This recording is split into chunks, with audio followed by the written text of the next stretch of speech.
Hello, and welcome to another episode of BioNexus Health podcast series.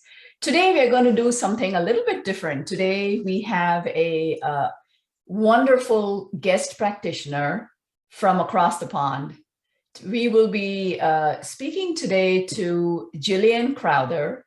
Gilian is a naturopath and registered nutritional therapist with a clinic in London.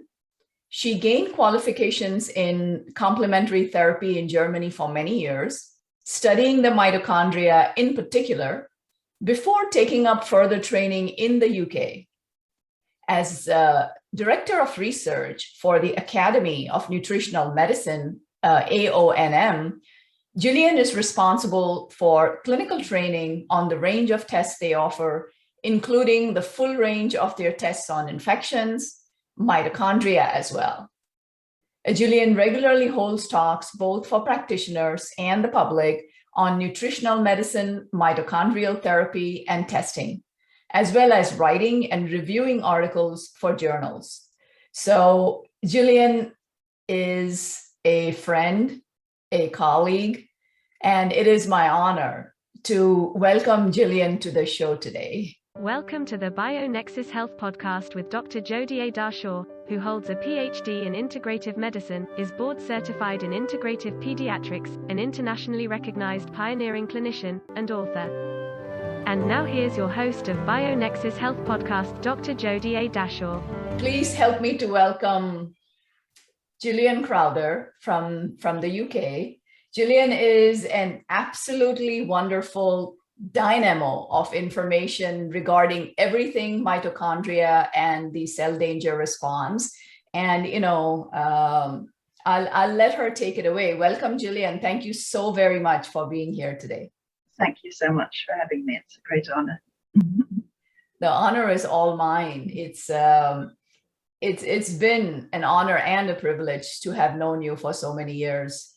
The honor is mine, really. As I was saying prior to the recording, who better than yourself, who is, in my opinion, an absolute authority on cell danger response and mitochondrial function, especially with all the chronic illnesses that you and I, as practitioners, deal with in today's environment. Things like autism spectrum disorders, as well as chronic tick-borne infections, mold biotoxin illness. So would you be able to talk us through the importance of mitochondria? What is the cell danger response, and what can one do to improve function to protect our mitochondria from further deterioration? The mitochondria really do appear to be the orchestrators of our cells. We have in many cells, thousands of them actually, in some cells of the brain, neurons, we have up to 2 million per neuron, and around 1 billion of them would fit on a grain of sand. You can imagine how tiny they are. And inside each mitochondrion, we have thousands of what are called electron transport chains that actually produce most of our ATP, which is our energy currency. So we can produce some ATP, that energy currency, outside the mitochondria in the cytosol. So we have this kind of dual energy production mechanism that the cells are capable of. And that's essential because sometimes when the mitochondria are down or when the cells are replicating, you do need to be able to produce energy outside the mitochondria, but it's only about 1/16 of the energy within the mitochondria, and that's just talking about glucose.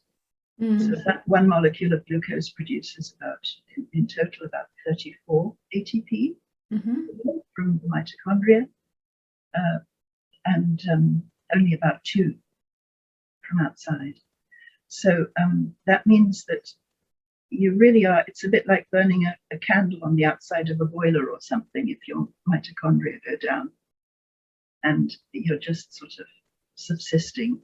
And that's how many patients with what's called ME, though of course, that's a bit of a bucket diagnosis. You've always got to find out what the reason for it is, or the reasons. But that's of course how many patients who are so completely fatigued, apart from anything else, feel. The mitochondria are responsible for our bioenergetics, but not just the energy side of being our powerhouses, also for biosynthesis of many components of our cells and metabolism, and also cell signaling. So they just do such a huge amount. And the reasons why they may begin to dysfunction are so multiple as you can imagine. I mean, it can be viruses, bacteria, contaminants within the cells that are blocking their membranes. These can be chemicals or heavy metals. It's just so many reasons. It can also be lack of the right nutrients, depletion, or inability of the nutrients to get through. Even something like leaky gut syndrome, where the nutrients are just simply not being properly metabolized, or pharmaceuticals like PPIs, proton pump inhibitors that are stopping your gut, your stomach from being able to literally break down your proteins with the proper levels of hydrochloric acid. That can really disable them too. So the cell danger response is actually, it was only recently sort of formalized in a definition by Dr. Robert Navio and his team. The first sort of major article on it came out in 2014. And there he describes, by correlating studies from previous scientists. I mean, every good scientist will say they're standing on the shoulders of those who went before them. But he describes how the mitochondria actually have this ability that is actually preserved through evolution of downregulating when there is a danger occurring in the body that needs to be addressed. And that can be all of those issues that I've just described, like the infections or the contaminants, or even huge psychological stress does, of course, have a physiological impact on the cells too. And what they will do is, instead of consuming oxygen themselves, which is what the mitochondria do in order to produce ATP, they will, through quite a complex process, stop the conversion of it into oxygen and water, but instead allow it to build up in the cytosol of the cell, which is kind of gluey part of the cell, outside the mitochondria, but still inside the cell membrane.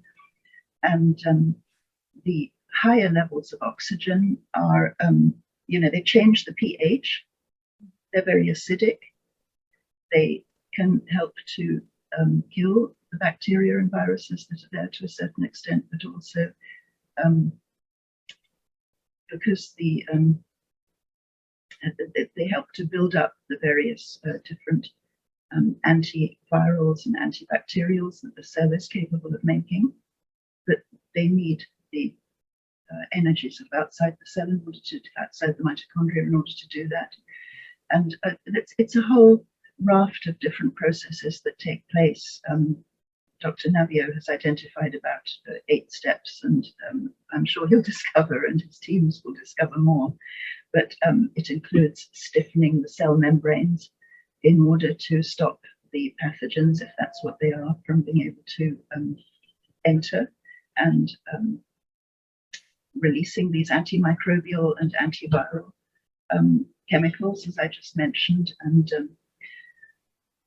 even increasing autophagy, which is cell death, if necessary, and mitochondrial fission, in other words, allowing the mitochondria to split or to fuse as necessary, or even to die if they've been too impaired. So there's an awful lot of different steps involved in this, including making the human being or the mammals involved in this process develop a form of sickness behavior that involves simply resting and allowing this process to happen.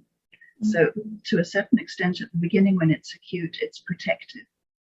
It's really meant to be performing this external process, when I say external, outside the mitochondria, that does involve, unfortunately, a lot of glycolysis, glucose, because the glucose metabolism needs to upregulate to produce the ATP necessary for all of this production of these other metabolites and also cell signaling, because the cells actually inform each other what's going on.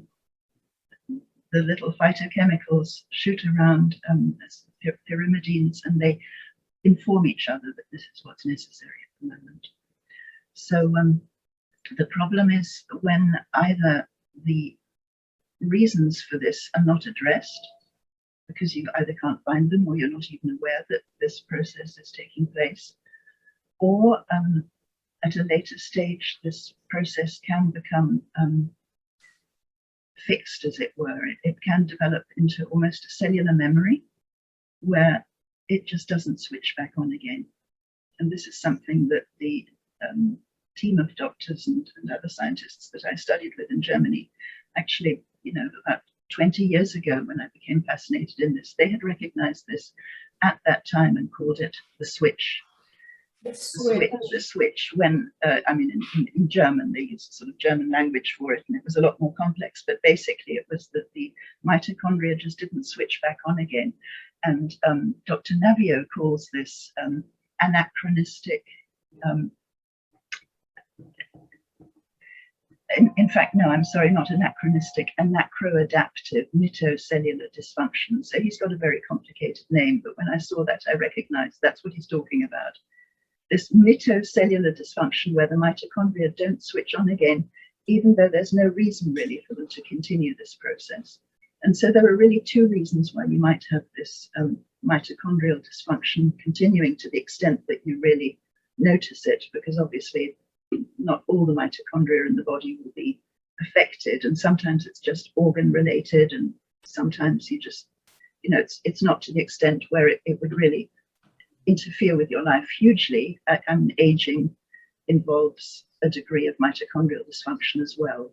You have to continuously be working on keeping your mitochondria as optimal as possible. But when it's really disabling, it can be either because you haven't addressed the reasons for it, as we mentioned earlier, or because this sort of mitocellular dysfunction or switch has occurred. And obviously both are difficult, but the obviously ideal is to first of all look at what the reasons could be for it, the actual physiological reasons. And there are tests that can be done in various ways to find out whether there are pathogens actually affecting the cells. And obviously looking into patient's history will give you a very good feel for that as well. And it can be parasites as well. It doesn't have to be bacteria or viruses. Though at the moment, one thing we are seeing a lot of, unfortunately, with the exposure to SARS-CoV-2 and COVID-19, is that is not only very, very mitochondrially disruptive itself, unfortunately, for all kinds of reasons, but also is or appears to be reactivating previous infections, particularly the herpes infections, which are very hard to ever get rid of fully. The virions tend to remain at a small level of them anyway. That's why one gets the lip blisters when one's usually under stress, or can see a reactivation of shingles, varicella zoster virus from having had chickenpox previously. So yes. That's a particularly key reason at the moment why a lot of fatiguing symptoms seem to be attacking people worldwide, but also a lot of these other mitochondrial dysfunctions appear to be gaining in strength, very sadly. But there are many other aspects that it's worth looking at, like heavy metal exposure. Again, if a patient has had an MRI and glyphosate has been, sorry, not glyphosate, gadolinium has been used, that can have a very significant effect on the mitochondria and the cells. Looking for heavy metal toxicity in general, checking the patient's nutrient levels. Again, you'll have a sense from their diet and from the medications they're taking or have taken. Looking at their gut microbiome will give you a sense of how well they're converting. Interestingly, as you know better than anyone really, the gut microbiome has such a huge effect on what one's actually able to utilize in terms of nutrients. It's not what you eat really, is it? It's what you absorb and what you actually synthesize. And interestingly, even bacteria have their own little electron transport chains. You know, it's not just our own cells in quotation marks. We're made up of this huge number of foreign cells as well. Even the mitochondria were originally bacteria. They have a bacterial origin, and so it's a strange thing to think that these little bacteria are swimming around in our cells, basically producing our energy. But this was the origin of multicellular life, really. The fact that this sort of symbiosis happened. But I mean, apart from doing either tests or working out from the patient's history, as I know you're so adept at doing, because it's not always possible for patients, depending on where they live or the funds they have or whatever, to do all of these different complex tests. It's always good to remember that you should remove as well as add, you know, and work out, almost sort of put together a list with the patient of what they should be removing and what they should be adding, and ideally in parallel. I mean, I would never say just because of the CDR, the cell danger response, that you should neglect the mitochondria until you've removed all of the things that could be causing the issues, because you've got to have, first of all, it's not all the mitochondria throughout the body anyway that are down, and you've got to bring as many back to life and keep those going that are already still functioning as well as possible. But you also need that energy, that ATP, in order to get the patient back to health. And so, I mean, things that are sort of obvious that need removing in almost every case are the electromagnetic frequencies that do disrupt the electromagnetic function of the mitochondria, which are little electromagnetic beings in their own right. They have a double membrane and they have a voltage gradient, and it's that gradient that begins to dysfunction. In many cases, it just doesn't have the right sort of polarity or the right strength in order to carry out the import of the right molecules that it needs inside itself, inside the mitochondria, or to export, to detox and also allow out what it has synthesized.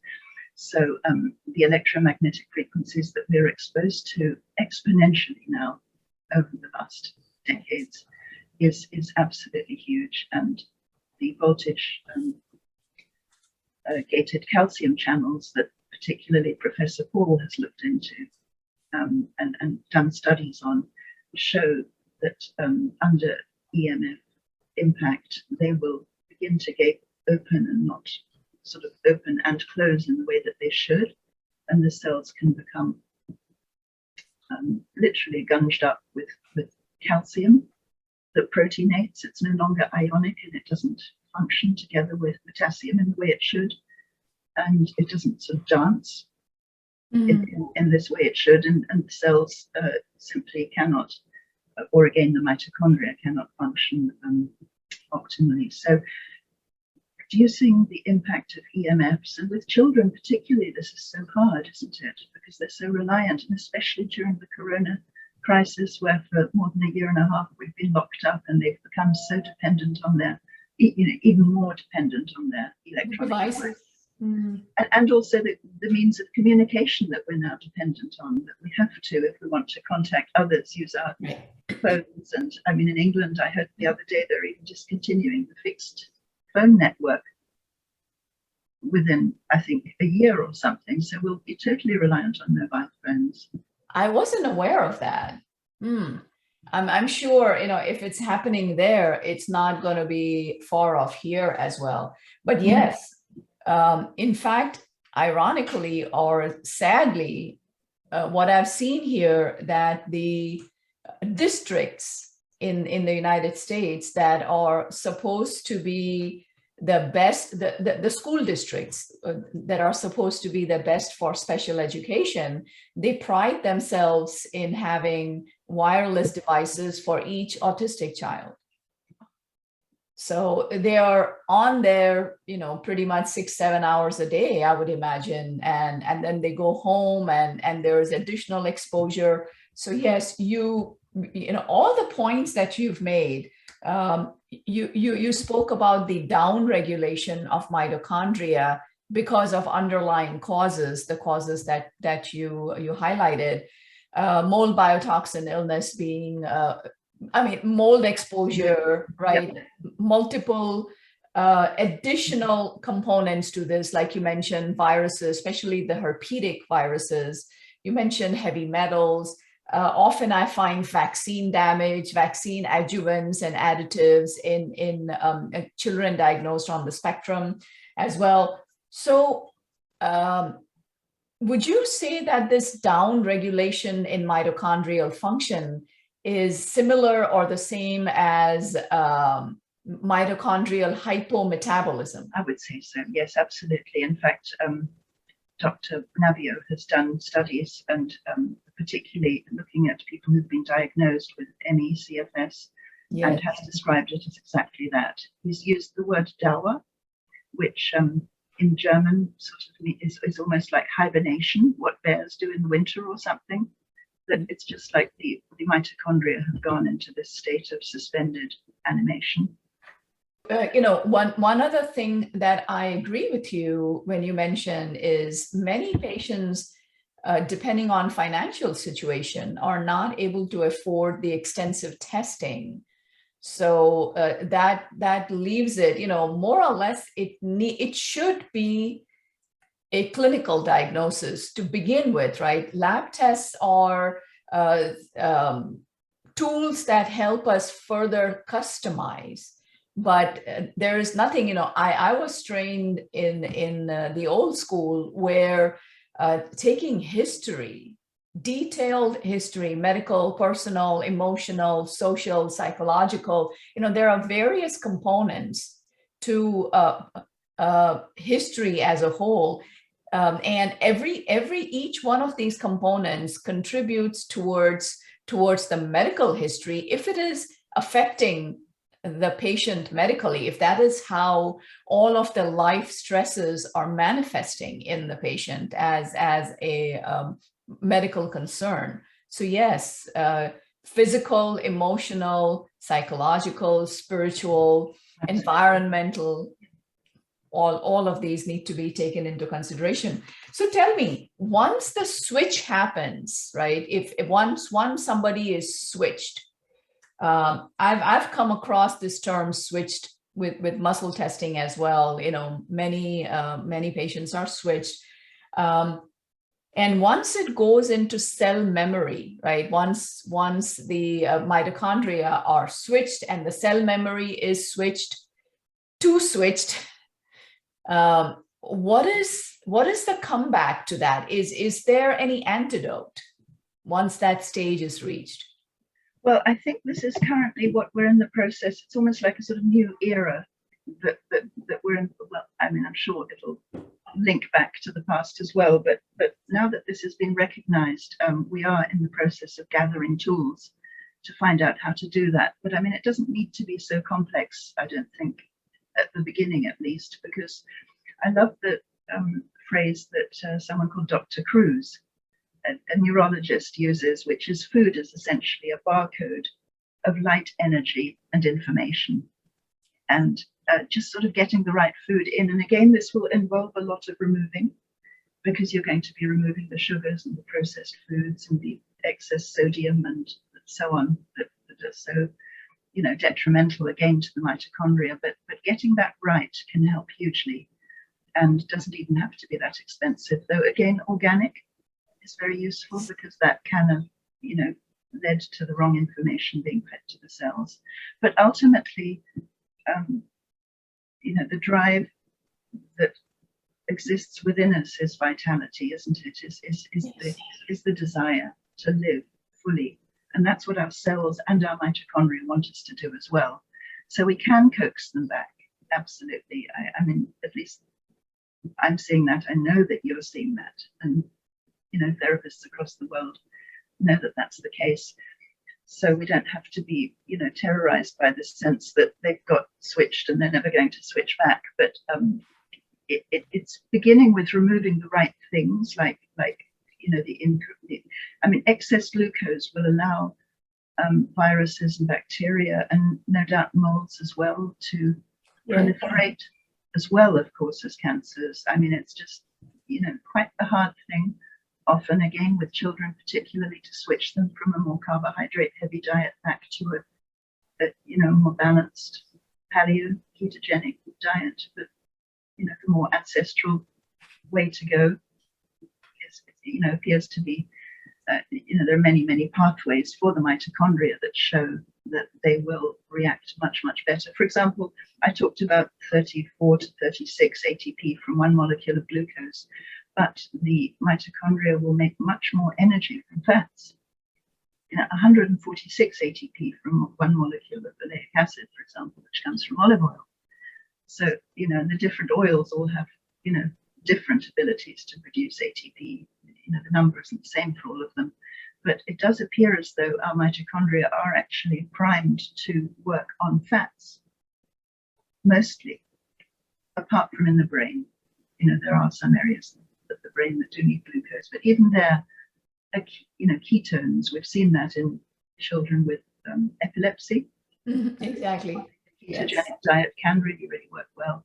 But I have studied, to a certain extent, Professor Gerald Pollack's work on fourth phase of water, and it does appear that the mitochondria, in producing ATP, are actually also generating huge amounts of water on the mitochondrial membrane. It's been calculated by a brilliant scientist that it's about 1,700 liters of water a day. Metabolic water is being produced, and it seems to be very, very important for the transfer of both information and nutrients, and presumably energy as well, across the membrane, to have this metabolic water available. So that's not just the water we drink. In fact, one can almost drink excess water and be drowning out that metabolic water. You can imagine, can't you, that if you're producing this 1,700 liters of sort of mitochondrial water, as it were, in your body, that if you're drowning it out with water that you're actually drinking, it might almost be in excess. So that's a difficult balance to find as well, and depends so much from person to person. But I think finding ways to increase that fourth phase of water along the mitochondrial membranes, as well as every membrane and every little organelle in the body, every little particle that floats in our cells is surrounded by this gel-like water. So that's a separate conversation that maybe we can have, or have with an expert at some point, because it is so fascinating. It appears to be so central as well. But there's also photobiomodulation, which appears to be very, very helpful as well, working with light, which is ultimately, I know, what you do too. Yes. And the light frequencies that come from plants. I mean, everything exudes a light in its own way. It's not necessarily a light that we can see, but it's a frequency. And photobiomodulation, actually working with light that either you lay on your acupuncture meridians, or and there's actually sort of intravenous laser light that a specialist from Germany, Professor Weber, has developed and is using. But he's actually developed devices now that you can just lay on your wrist or your neck or whatever that do the same, and exude those frequencies into your cells. But again, all of that is both difficult to get hold of and can be expensive. So going back to the basics, as it were, getting the diet right can most definitely help. Conversation as to the mix of fats and the differences in cultures and inability to absorb and all the rest of it. But and what other comorbidities patients have. I'm working on a conference at the moment with a colleague here in England on Parkinson's and the mitochondria. And of course, Parkinson's patients, if they have to take exogenous dopamine, L-dopamine, if they've simply got to that stage where that's necessary, that again makes it very difficult for the mitochondria to process fats, in which case you just have to get it right on a tailored basis. But the wonderful herbs and nutraceuticals that are out there for patients who aren't able always, because they're so chronically disabled, or at least they don't have the energy to go out and get the components for cooking a meal that contains all the right nutrients. Getting nutraceuticals and herbs that contain a lot of those in concentrated form can, of course, be so valuable. Yes. And it doesn't have to be so hugely expensive. And sometimes it's just the, again, sort of signal of them that will work rather than actually taking a huge dose. It can be 1 or 2 drops, can't it, of the kinds of tinctures that you have. It doesn't have to be half a bottle a day or whatever. And so getting the types of nutrient right is a bit of an art, but I think the longer you've been in practice and the more experience you have and the more sort of subtle ways of testing that you have available to you, the more able you are to work out that there are some wonderful phytonutrients that support the mitochondria and will trigger them back into action. Interestingly, a lot of these have an ability to address the microbes, whether the mycotoxins or the bacteria or the viruses that you might have, infecting your cells.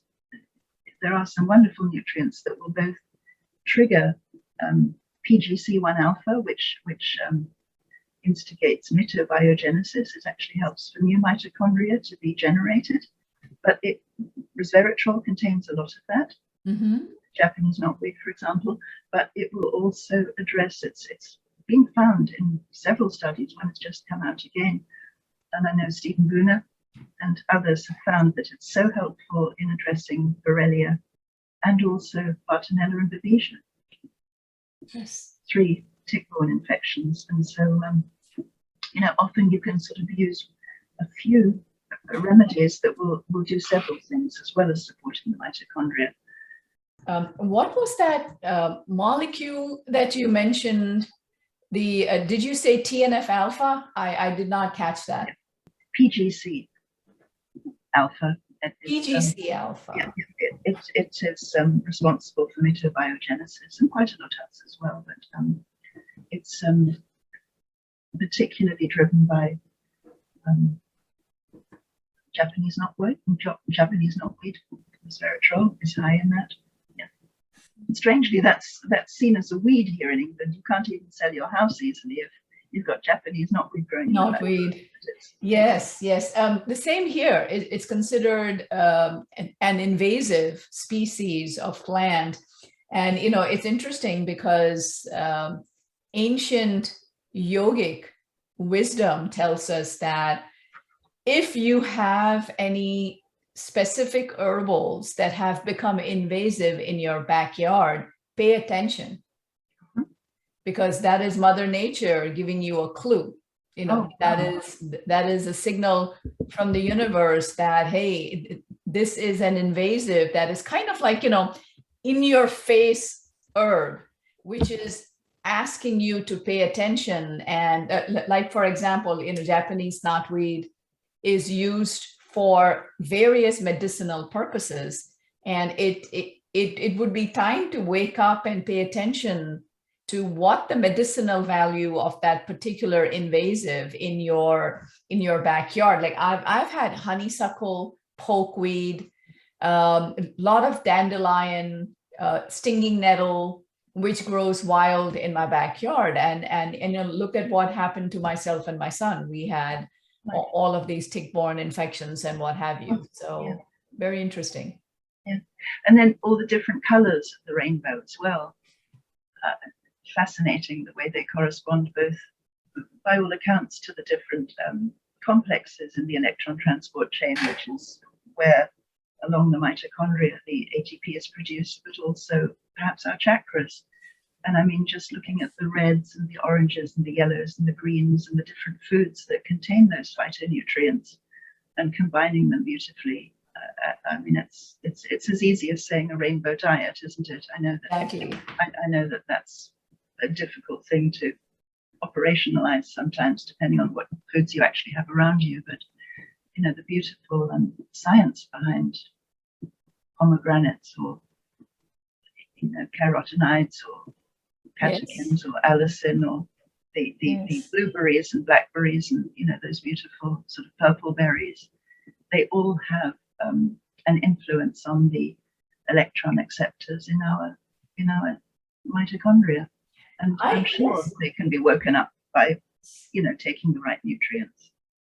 Yes, I would agree with that. Oftentimes in what you and I do, a naturopathic practice, there is a lot of fear around, oh my gosh, is this high in oxalates? Oh my gosh, the key is moderation.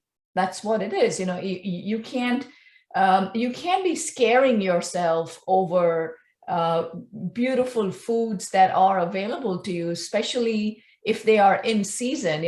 During the summertime, we have so much nature's bounty available to us, and it's important to be kind to yourself and take advantage of that in moderation. And I don't know if you agree, but I believe that you can eat almost any fruits and vegetables in moderation without any adverse effects. Obviously, I'm not speaking about people who have allergies and what have you, but overall, people who are looking for a lifestyle modification, because that is what really it all amounts to, right? That living, clean diet, clean water, clean environment, and simple living. I totally agree. Yes, I mean, all the phytochemicals that you're missing if you do leave out fruits.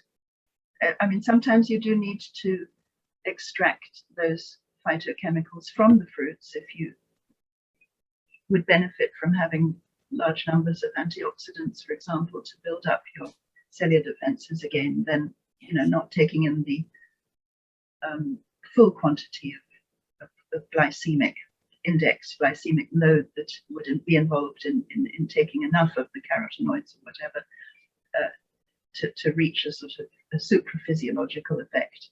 It can be helpful, so sometimes you do need the nutraceuticals, but I totally agree and do feel unhappy about the pursuit of a ketogenic diet indefinitely without checking out those kinds of factors as well. Right. Absolutely. Right. So it's a bit of a complex area to say, well, what can I do to get somebody better who's developed this sort of cellular memory, and actually there's nothing else wrong otherwise, there's nothing else impacting on their cells. But that's so unlikely to be the case in this day and age, don't you think? Because so many of the patients who come to us have been impacted by various sort of very synthetic, non-natural factors that either are ongoing or that are in their recent past, even if it's antibiotics. And so it's so very likely that their gut flora needs to be restored, and that they may be suffering from a lack of the electrons. I mean, interestingly, even just grounding, just going out, your feet on the ground, hugging a tree, walking on the beach, these kinds of things can be so incredibly effective for revitalizing your mitochondria, because it is ultimately electrons that drive them.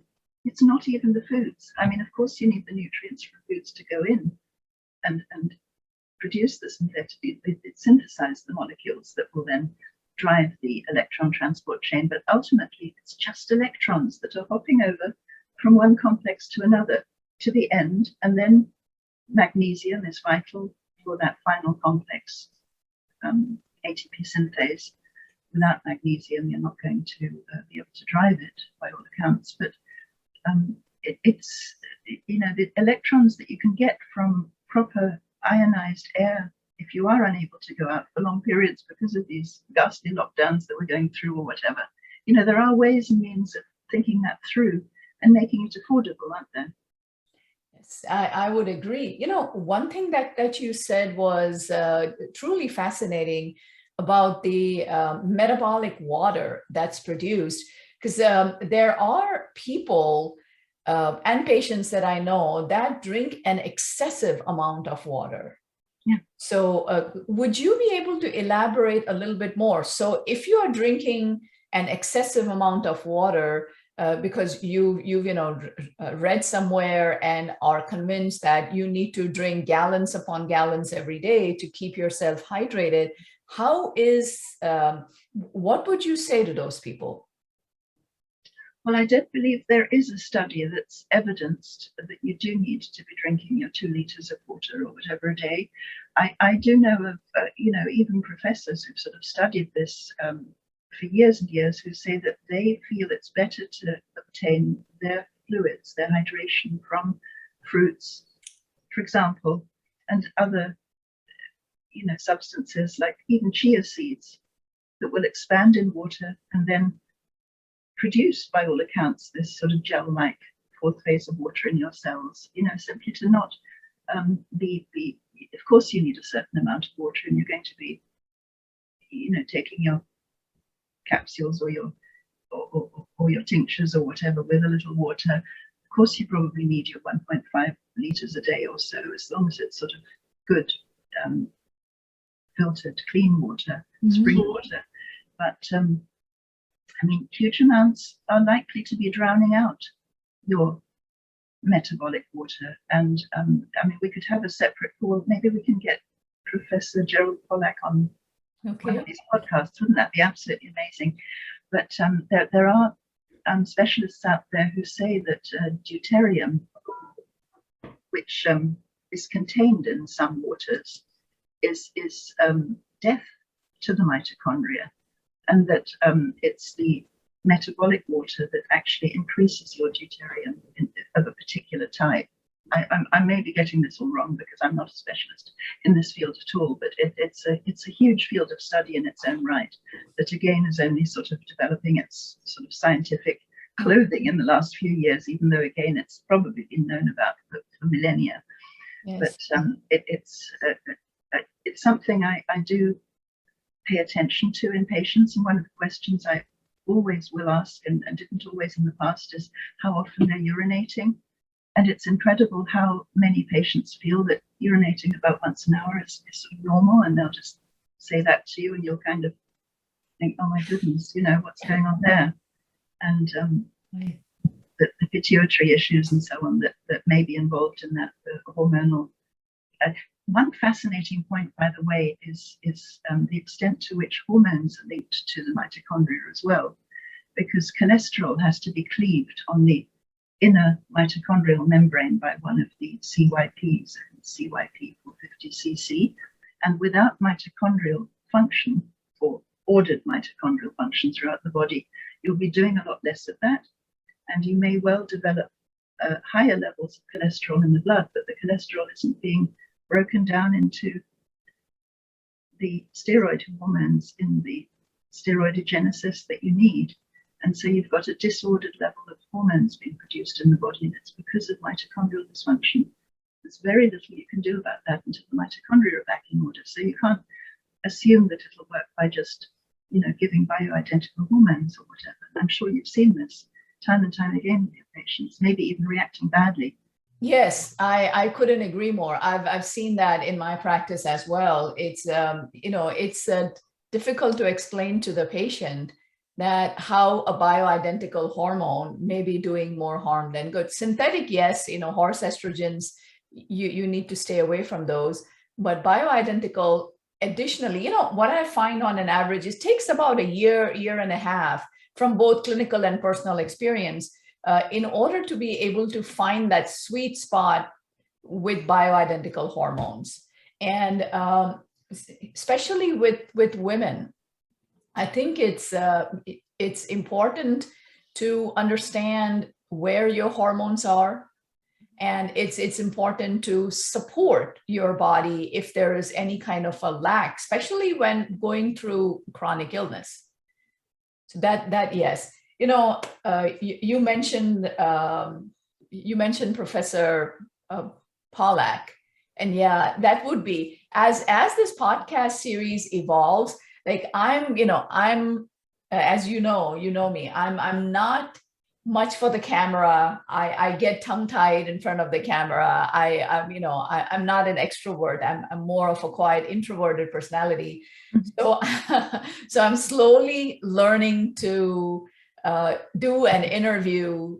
How to formulate questions, ask questions, when to interject a speaker, when not to. So as I become a little bit more proficient, I'll be expanding my horizons, with inviting people. Oh, it's wonderful to speak to you. Don't worry about that. Yeah, another thing, we just talked about the steroids, they basically the downstream hormones, but also the catecholamines, the dopamine and norepinephrine and epinephrine and so on. I mean, they need to be detoxified by monoamine oxidase, and that is developed by all accounts on the outer mitochondrial membrane as well. And so you can imagine how many things just go down the tubes if your mitochondria aren't working. Again, I have to emphasize it's never all of them, because otherwise we'd be dead. And I mean, it terrifies patients to hear that. It's in different parts of the body. And interestingly, one other thing I'd like to mention, because we began with the cell danger response, is that Dr. Navio, again, would be absolutely magnificent if you could get him on. Never agreed to give a talk in England, but maybe to you there in the States. He has developed a further sort of realm of thinking, which is that there's basically a stage 1, stage 2, and stage 3 of the CDR response.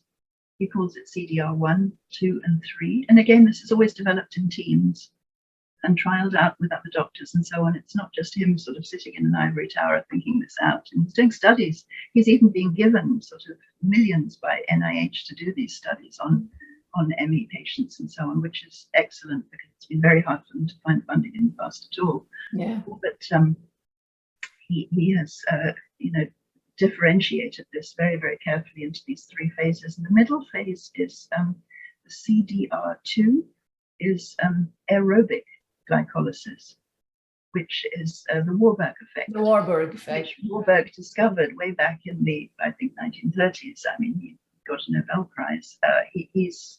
But he didn't. He wasn't able to identify exactly what it was then.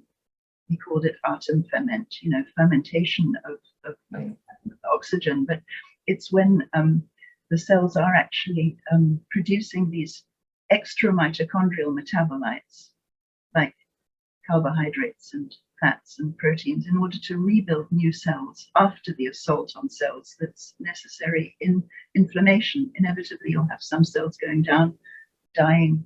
You'll need renewal of cells. And in order to produce new, the new metabolites that are needed, you'll have much less oxygen being used inside the mitochondria, even though it's available. So you'll detect that there is oxygen there, and you'll ask yourself, why isn't it being used? It's because, again, it's being pushed out in order to produce the new building blocks of cells. So he calls this CDR2, but you can, by all accounts, get sort of stuck at each one of these. And he's actually produced lists of different diseases, so-called, we obviously put hats on syndromes and call them diseases, and it's in the end a spectrum, isn't it? And I think that's what he's wonderfully evidencing, is that it is an entire spectrum, and the mitochondria are to a large extent at the heart of it. But looking at his later big study, which came out in 2019, you can see that he's put different types of illness, including in the middle one, where you have this aerobic glycolysis. In other words, oxygen is available, but you've got this proliferation of cells going on because you need to make new cells. If you get stuck there, cell proliferation can ultimately turn into cancer. So he's listed cancer there as well. So working on the mitochondria in cancer is obviously hugely important too. And I think we're all part of building this at the moment. I wouldn't say we've sort of reached a stage where we can say, yes, we've got all the answers. It's just this huge sort of multidisciplinary activity. I mean, I barely ever work alone. I love working in teams. I love working with other therapists. I think we have to be sort of fast tracking patients, at least, you know, therapists like me, we have to be trying to fast track patients to recovery, and increasingly that's, you know, just so much better when you can work together with others. So it's just wonderful to know that you're there. Thank you. Absolutely, absolutely. And, you know, likewise from my side, it's you've been such an amazing mentor, and I'm very grateful for that. I'm also very grateful that you made time on a Sunday to help me give this message out to so many people watching. Oh, thank you so much for having me. It's something I'm very, very passionate about. I would say, you know, more passionate about really than anything else. But I don't want it to just remain academic. We've got to find ways to turn this into clinical practice, and I think increasingly that's happening. Yes, we should have, you know, mini podcasts on some of these really important processes that you mentioned. One would be metabolic water. Then there is the photobiomodulation. Now, the photobiomodulation with herbals, which again, you know, people need to be aware of where the herbs and naturopathic products are being sourced from. You know, is it biodynamic, which biodynamic is beyond organic, at least organic, you know, versus these mass production of herbals purely for commercial value. I mean, that's important because people have bills to pay, but I believe, you know, it's quite possible to produce herbs that have a lot of vitality. There was another word that you mentioned. So if the agents that we are using for photobiomodulation to help our mitochondria, if those themselves are alive and full of light and vitality and good energy, good intentions, you know, harvested respectfully, then they will produce those desirable effects within our cells as well. So I think people need to be aware of where sourcing comes from. People need to be patient as well. Like one thing that I always request all of my patients is just please understand that we are not Amazon Prime. It's not going to be like overnight shipping, boom, it's ready, because, you know, we only make like 1 gallon at a time. And I think that is the way to go. It's worth waiting that few extra days so fresh herbs and fresh blends are made versus, you know, making 1,000 bottles at a time. That doesn't help anyone. Well, we must put this together, I think, in accessible resources. You know, what works. Yes, there is a lot out there, but sometimes it's very complex, and you want to always link it to the scientific studies, and they're much too complicated for most people to find time reading. Yes. We have to simplify this more. Yeah. You know, one last thing that you mentioned, two other things was the gated calcium channels and the electrochemical nature of mitochondrial activity. Additionally, you mentioned, what was the other thing? I wrote it down as well. Metabolic water, yes, that would be good. Cell memory. So these are some mini topics which, yes, you know, it would be good to put out there. Oh, I remember now. This was, you mentioned the order of utilization of nutrients inside the mitochondria, right? Magnesium is used at this particular stage, and then you have other. So that would be, I think that would be a very important lecture or talk and it would be beneficial to many practitioners, for practitioners. Yes, there's one fascinating point there, which is that the fourth complex of the electron transport chain, because it has 5, cytochrome C oxidase, that appears that often downregulates, and then if it's not working, then all sorts of things go awry. It's not just that you can't produce ATP at the complex after that, which is ATP synthase, the final one, but also the cell count apoptose.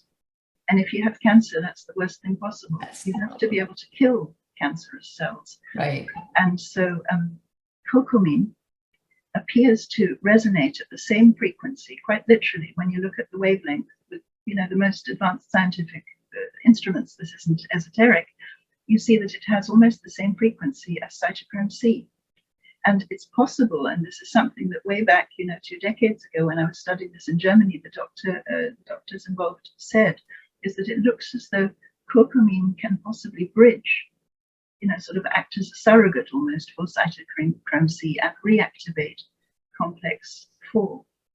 And that is fascinating as well, because in studies that have been done by testing labs that do tests of circulating cancer cells and work out under what circumstances they seem to decrease, curcumin has, in many types of cancer, appeared to be, if you're just going to go for one type of nutrient, phytochemical, it seems to be particularly useful.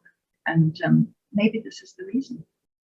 It still needs scientific study, but more and more is coming out. So that would be one that sort of belongs to complex 4. And you're absolutely right that there's CoQ10, which is so important for ferrying the electrons over from 1 to 3.